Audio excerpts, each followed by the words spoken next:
की।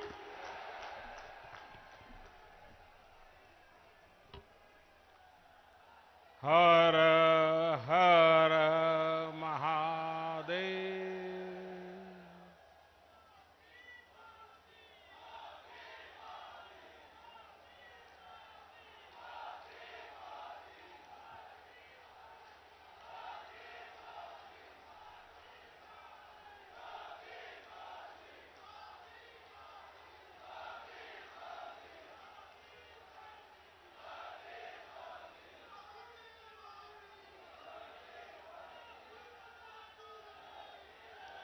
अभी कुछ ही दिन पहले पंडित दीनदयाल उपाध्याय जी की पुण्यतिथि बीती है। हम सब आज उनका पुण्य स्मरण करें। मैं कहूंगा, पंडित दीनदयाल उपाध्याय, आप दोनों हाथ ऊपर करके बोलेंगे, अमर रहे, अमर रहे। पंडित दीनदयाल उपाध्याय, पंडित दीनदयाल उपाध्याय, पंडित दीनदयाल उपाध्याय। महाशिवरात्रि, रंग भरी एकादशी और होली का आप सबके बहुत बधाई हो।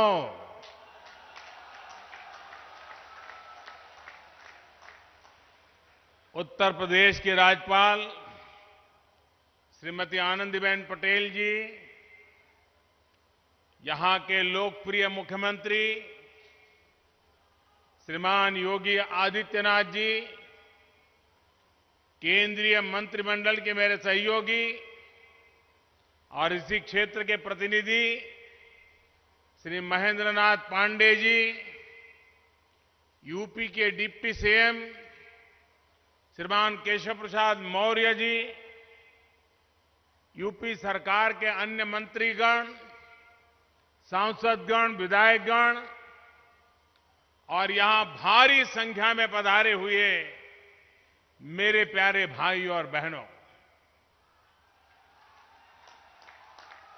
मां गंगा के तट पर आज एक अद्भुत संयोग बन रहा है। अवधूत बाबा भगवान राम की तपोस्थली इस पार है और अब दीनदयाल उपाध्याय जी की स्मृति स्थली भी गंगा पार क्षेत्र विकसित की गई है। साथियों, मां गंगा जब काशी में प्रवेश करती हैं तो वो उन्मुक्त होकर अपनी दोनों भुजाओं को फैला देती है। एक भुजा पर धर्म, दर्शन और अध्यात्म की विराट संस्कृति विकसित हुई है और दूसरी भुजा अर्थात इस पार सेवा, त्याग, समर्पण और तपस्या मूर्तिमान हुई है। इसी तट पर सिद्ध योगी अवधूत बाबा भगवान राम ने तप और साधना का पारंपरिक रूप बदलकर सेवा की एक नवीन तपोस्थली को निर्मित किया। आज ये क्षेत्र दीनदयाल जी की स्मृति स्थली का जुड़ना अपने नाम पड़ाव की सार्थकता को और सशक्त कर रहा है। ऐसा पड़ाव जहां सेवा, त्याग, विराग और लोकहित सभी एक साथ जुड़कर एक दर्शनीय स्थल के रूप में विकसित होंगे। मुझे विश्वास है कि यह क्षेत्र जीवन के सच्चे उद्देश्य को जानने, समझने और उन्हें प्राप्त करने की संकल्प भूमि बनेगा। साथियों, आज का ये दिन उन करोड़ों भारतीयों के लिए सपना साकार होने जैसा है जिनको पंडित दीनदयाल उपाध्याय जी हमेशा प्रेरित करते आए हैं। यहां जो देश के सबसे बड़े बड़े रेल जंक्शनों में से एक है, वो उनकी स्मृति के लिए पहले ही समर्पित हो चुका है। आज यहां जो ये स्मृति स्थल बना है, उद्यान बना है, उनकी भव्य प्रतिमा स्थापित की गई है, इससे आने वाली पीढ़ियों को भी दीनदयाल जी के आचार और विचार से प्रेरणा मिलती रहेगी। भाइयों और बहनों, जिनके दिल में दलित, पीड़ित, शोषित, वंचित, दबे कुचले समाज के किसी भी व्यक्ति के लिए दर्द है, अनुकंपा है, ऐसे सभी के लिए ये भूमि प्रेरणा भूमि है, प्रेरणा स्थली है, जो देशभक्ति के रंग में रंगे हुए हैं, जिनके जीवन में दल से ऊपर देश है, स्व के बदले समष्टि की चिंता है, ऐसे देशभक्ति के रंग में रंगे हुए देश के कोटि कोटि जनों के लिए ये एक तीर्थ क्षेत्र है, जहां से देश के लिए जीने की, देश के लिए जूझने की और देश के लिए जीवन खपाने की प्रेरणा मिलती रहेगी। मैं आज इस धरती को नमन करता हूं, इस पुण्यात्मा को नमन करता हूं और मुझे विश्वास है पंडित दीनदयाल उपाध्याय जी की आत्मा जहां भी होगी, हमें निरंतर आशीर्वाद देती रहती है, हमें निरंतर प्रेरणा देती रहती है, क्योंकि हम समाज के आखिरी छोर के व्यक्ति के लिए, समाज के दबे कुचले लोगों के लिए, दलित, पीड़ित, शोषित, वंचित के लिए हम अपना जीवन खपाएं। उनकी सेवा के लिए हमें जो भी जिम्मेवारी मिली है, उसका पूरी तरह निर्वाह करें। साथियों, दीनदयाल उपाध्याय जी ने हमें अंत्योदय का मार्ग दिखाया था, यानी जो समाज की आखिरी पंक्ति में है, उसका उदय। 21वीं सदी का भारत इसी विचार से प्रेरणा लेते हुए अंत्योदय के लिए काम कर रहा है। जो विकास की आखिरी पायदान पर है, उसे विकास की पहली पायदान पर लाने के लिए काम हो रहा है। चाहे वो पूर्वांचल हो, पूर्वी भारत हो, उत्तर पूर्व हो, देश के 100 से ज्यादा आकांक्षी जिले, सभी क्षेत्रों में विकास के अभूतपूर्व कार्य हो रहे हैं। इसी कड़ी में आज इस पवित्र अवसर पर वाराणसी सहित पूर्वांचल को लाभ पहुंचाने वाली 1200 करोड़ रुपए से भी अधिक की परियोजनाओं का लोकार्पण और शिलान्यास किया गया है। इसमें बड़े अस्पताल भी हैं, स्कूल और शैक्षणिक संस्थान भी हैं, सड़कें भी हैं, फ्लाईओवर भी हैं, पानी की योजनाएं भी हैं, पार्क भी हैं, शहर को और सुंदर बनाने वाले प्रोजेक्ट्स भी हैं। सामान्य मानवी के लिए स्वास्थ्य, शिक्षा, सुविधा, आस्था और रोजगार से जुड़ी इन तमाम परियोजनाओं के लिए मैं आप सभी को, वाराणसी और पूर्वांचल के लोगों को बहुत बहुत बधाई देता हूं। ये तमाम प्रोजेक्ट्स बीते 5 वर्षों से काशी सहित संपूर्ण पूर्वांचल में चल रहे कायाकल्प का संकल्प का एक अटूट हिस्सा है।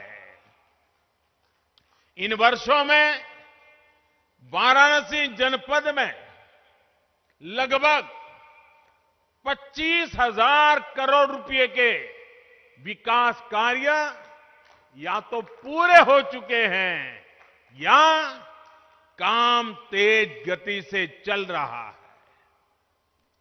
देवी अहल्याबाई होलकर के बाद इतने बड़े पैमाने पर काशी नगरी के विकास के कार्य हो रहे हैं तो उसके पीछे महादेव की ही इच्छा है, बाबा भोले का ही आशीर्वाद है।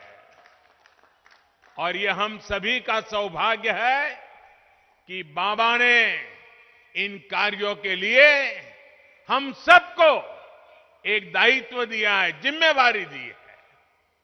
इन कार्यों का बहुत बड़ा लाभ बनारस सहित पूरे पूर्वांचल को मिल रहा है। विशेषकर इंफ्रास्ट्रक्चर को लेकर सड़क, हाईवे, वाटरवे, रेलवे को सरकार ने सर्वोच्च प्राथमिकता दी है। पूर्वांचल एक्सप्रेस वे पर योगी जी की टीम तेजी से काम कर रही है। बहुत जल्द इसका लाभ इस पूरे क्षेत्र को मिलने वाला है। आज यहां चौका घाट लहरतारा मार्ग पर बने पुल का लोकार्पण भी हो गया है। पहले की स्थिति क्या थी ये मुझे बताने की जरूरत नहीं है। कैंट रेलवे स्टेशन हो, बीएचयू हो, बस स्टेशन हो, हवाई अड्डा हो, इन सभी जगहों तक आने जाने में कितनी समस्या होती थी, कितना जाम लगता था। अब इस जाम से मुक्ति मिल जाएगी। ये 4 लेन का पुल बनने से अब लहरतारा, इलाहाबाद और चौका घाट दीनदयाल उपाध्याय नगर का रास्ता भी जुड़ गया है। इसके साथ साथ अलग अलग गांवों को जोड़ने वाली 16 सड़कों का भी आज लोकार्पण हुआ है। इससे प्रयागराज, मिर्जापुर, जौनपुर, गाजीपुर, आजमगढ़, गोरखपुर, बलिया से लेकर बिहार आने जाने वालों को भी बहुत लाभ होगा। जिसको सारनाथ सहित तमाम दूसरे पर्यटन स्थलों में जाना है, उनको भी इन रास्तों से सुविधा होगी। साथियों, काशी सहित इस पूरे क्षेत्र में हो रहे कनेक्टिविटी के ये काम आपकी सुविधा के साथ साथ रोजगार निर्माण के भी बड़े साधन तैयार कर रहे हैं। विशेष तौर पर पर्यटन आधारित रोजगार, जिसको लेकर काशी और आसपास के क्षेत्रों में बहुत बड़ी संभावना है, उनको बल मिल रहा है। पर्यटन एक ऐसा सेक्टर है जिसमें हर स्तर, हर वर्ग का व्यक्ति कम से कम निवेश में ज्यादा से ज्यादा कमाता है।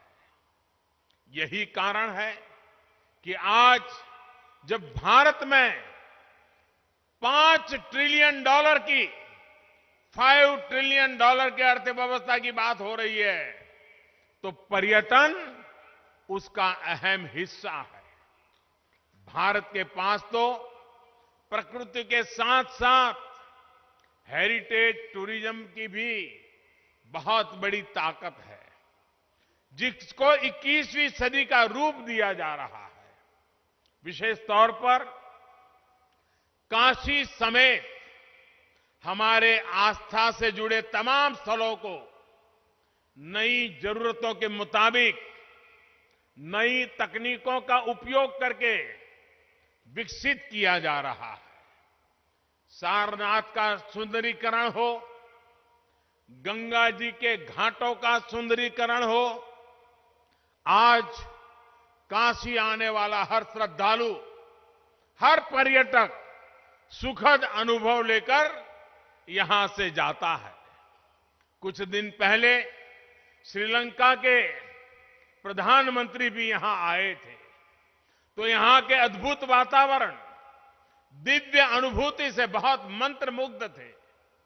आपने भी देखा होगा कि सोशल मीडिया में उन्होंने काशी के साथियों की बहुत प्रशंसा की है। साथियों, काशी विश्वनाथ धाम से जुड़े प्रोजेक्ट पर चल रहे काम से भी आप सब भली भांति परिचित हैं। आज भी यहां मंदिर परिसर में बन चुके अन्न क्षेत्र भवन का लोकार्पण किया गया है। इस भवन के बनने से यहां प्रसाद वितरण और भक्तों को भोजन से होने वाली असुविधा अब हमेशा हमेशा के लिए दूर हो जाएगी। काशी विश्वनाथ धाम में ऐसे तमाम कार्य तेजी से पूरे किए जा रहे हैं। बहुत ही जल्दी से जल्दी बाबा का दिव्य प्रांगण एक आकर्षक और भव्य रूप में हम सभी के सामने आएगा। इसी तरह अयोध्या में श्री राम जन्मभूमि में भी भव्य मंदिर के निर्माण के लिए ट्रस्ट का गठन हो चुका है। ये ट्रस्ट अब श्री राम धाम के निर्माण पर तेजी से काम करना शुरू कर देगा।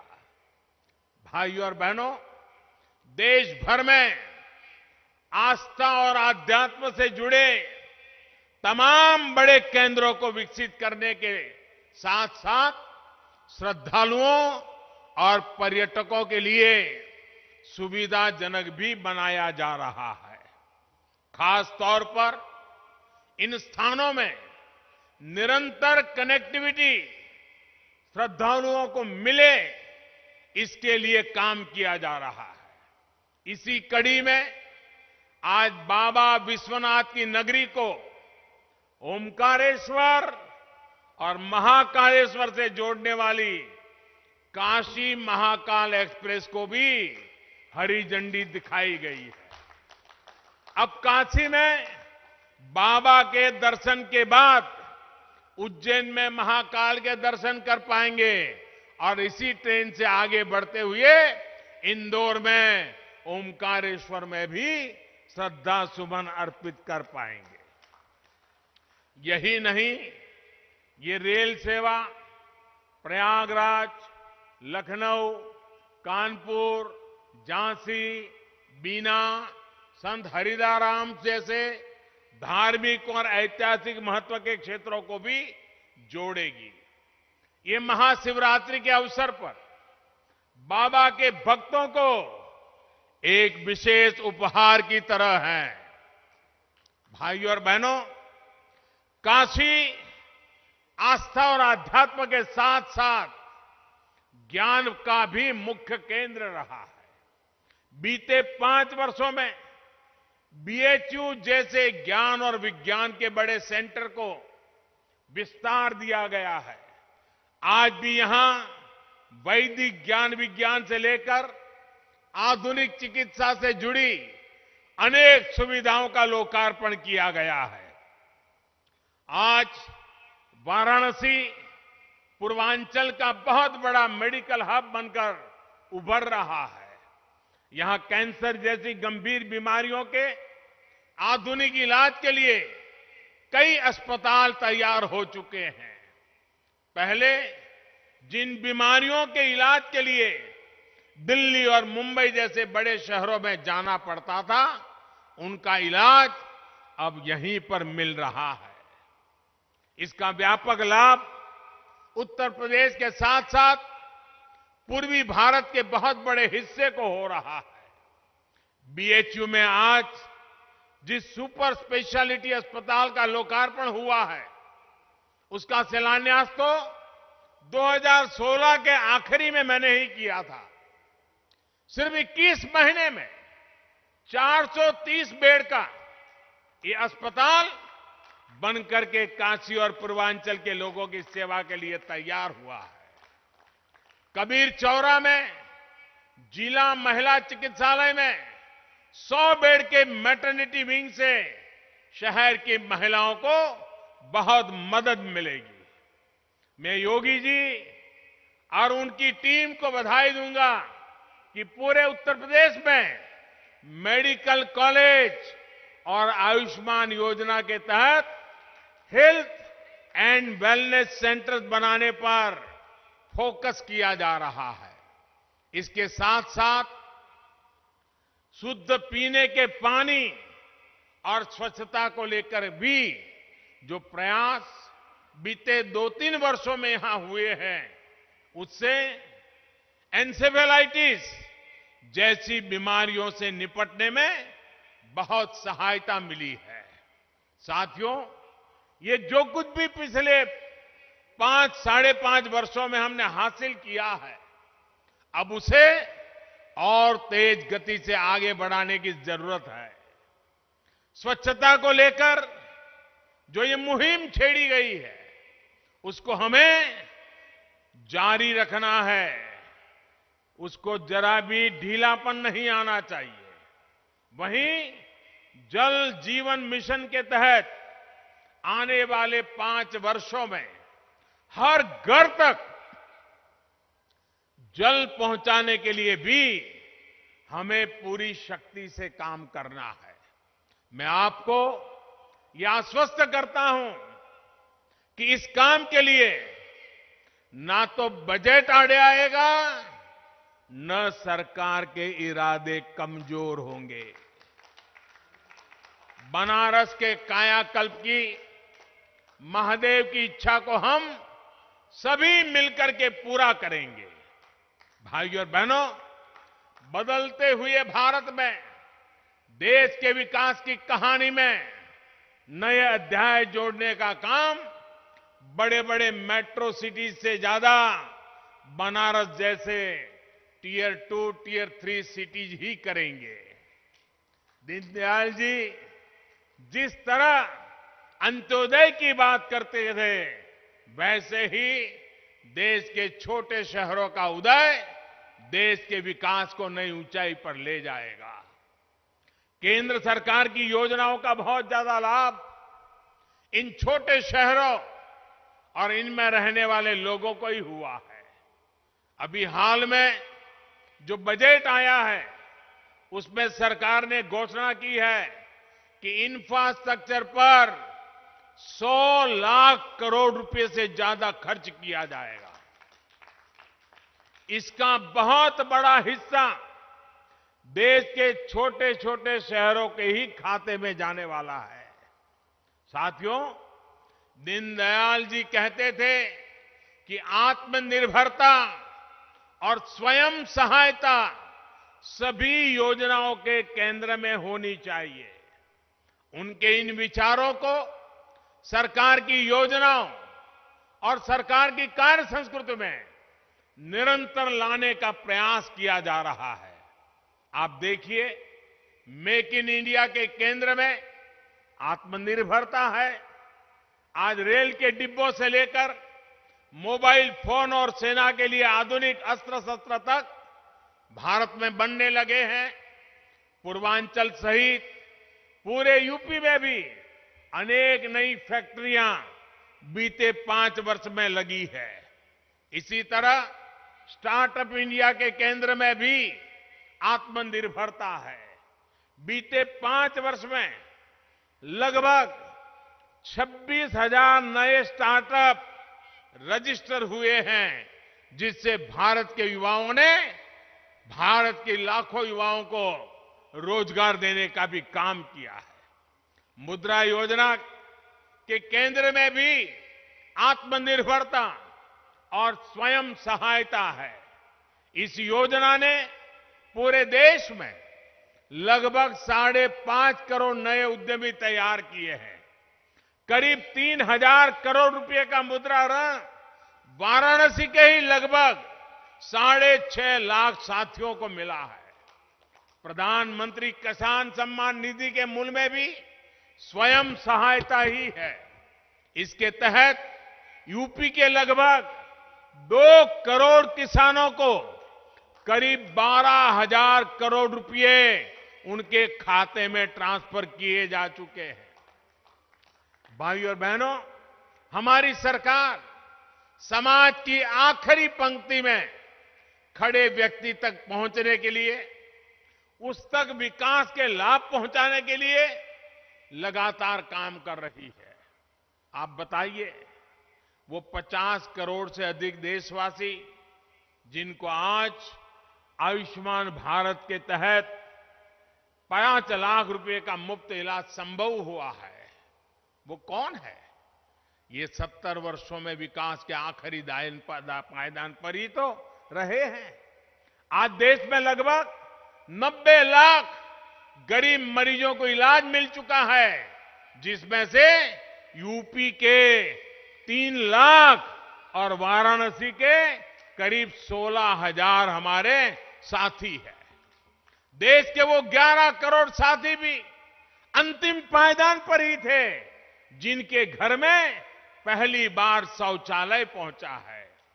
देश के वो 8 करोड़ से अधिक परिवार भी अंतिम पायदान पर ही थे, जिनको पहली बार उज्ज्वला का गैस कनेक्शन मिला है।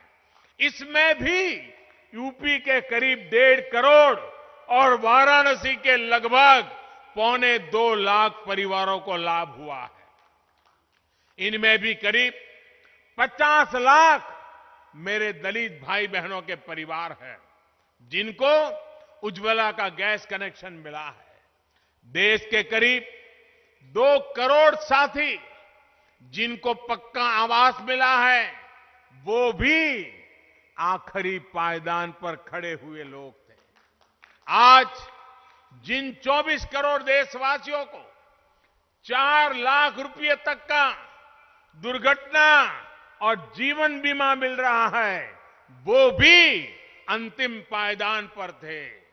जिन करोड़ों किसानों, श्रमिकों, छोटे व्यापारियों को 60 वर्ष की आयु के बाद 3,000 रुपए की मासिक पेंशन की सुविधा तय हुई है, वो भी विकास के आखिरी पायदान पर रहे हैं।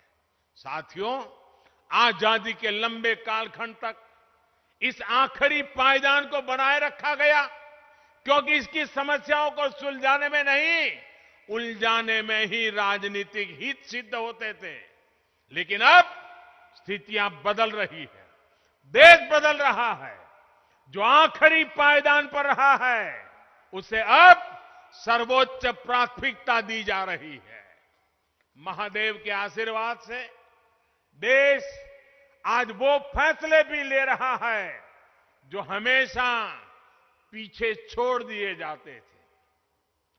जम्मू कश्मीर से आर्टिकल 370 हटाने का फैसला हो या फिर सिटीजनशिप अमेंडमेंट एक्ट, बरसों से देश को इन फैसलों का इंतजार था। देश हित में ये फैसले जरूरी थे और दुनिया भर के सारे दबावों के बावजूद इन फैसलों पर हम कायम हैं और कायम रहेंगे। आज बाबा भोलेनाथ की नगरी में, अवधूत बाबा भगवान राम के सानिध्य में, दीनदयाल की स्मृति में मैं काशी के लोगों को, देश के लोगों को ये विश्वास दिलाता हूं कि देश के लिए काम निरंतर जारी रहेगा।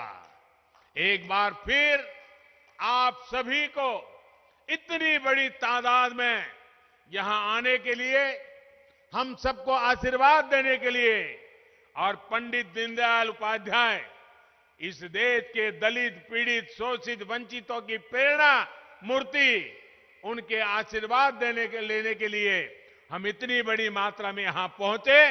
आप सब धन्यवाद के अधिकारी हैं और हम सब भाग्यवान हैं कि ऐसे महापुरुष के चरणों में हमें देश की सेवा करने का मौका मिला है।